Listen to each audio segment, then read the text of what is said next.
কাঁদিতে কাঁদিতে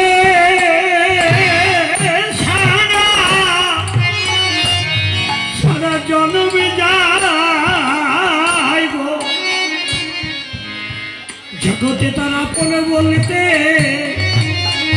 জগতে কেউ কাঁদিতে কাঁদিতে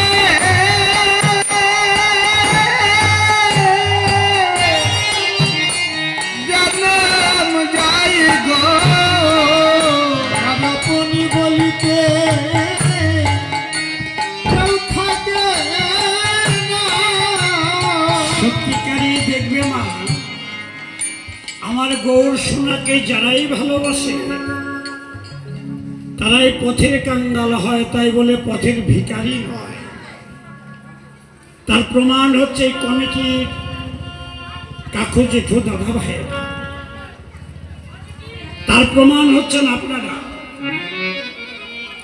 এমন এমন ভক্ত বা মানুষ আপনারা আছেন বা কমিটিতে আমার দাদার ভাইয়েরা আছে যারা বেকার জীবনে বাবা মার কাছে কোনোদিন 10টি টাকা চায়নি,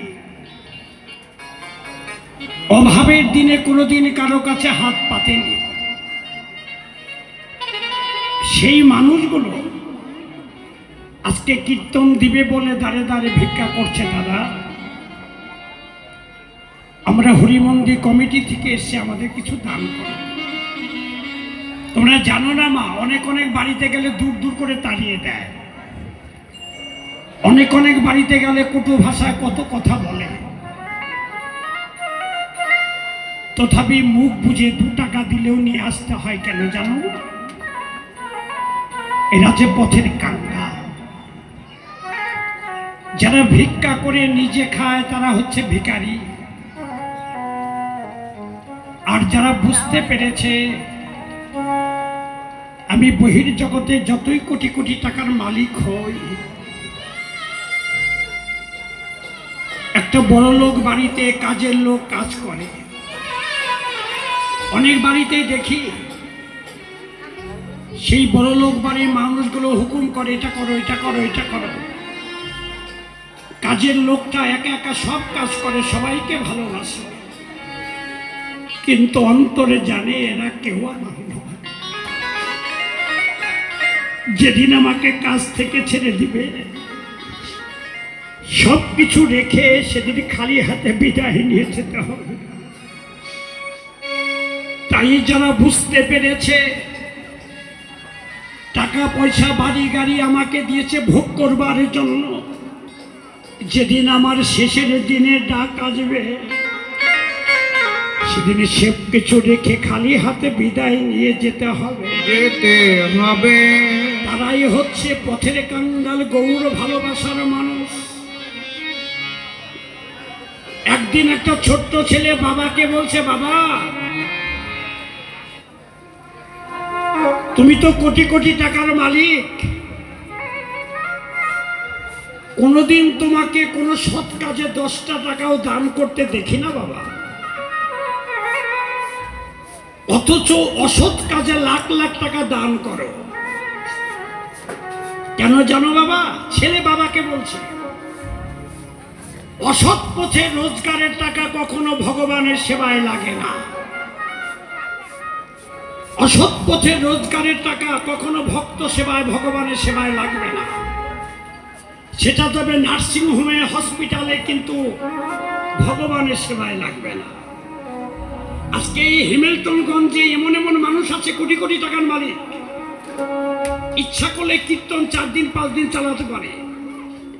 কমিটি যদি তাদের কাছে যায় বলে ব্যবসা ভালো না, অথচ অসৎ কাজে লাখ লাখ টাকা দান করছে, তথাপি তাদের টাকা পয়সা রাখবার জায়গা নেই। কেন জানেন?